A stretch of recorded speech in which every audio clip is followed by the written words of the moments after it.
Αγαπητοί φίλες και φίλοι, σε αυτό το βίντεο θα δούμε πώς γίνεται reset στην ένδειξη του service σε Duster 2 έκδοση Prestige 2020 μοντέλο.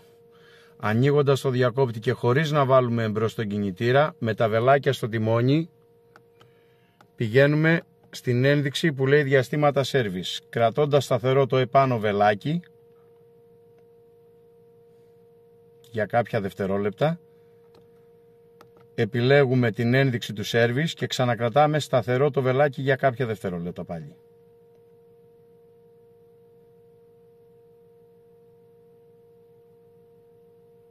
Και είμαστε έτοιμοι.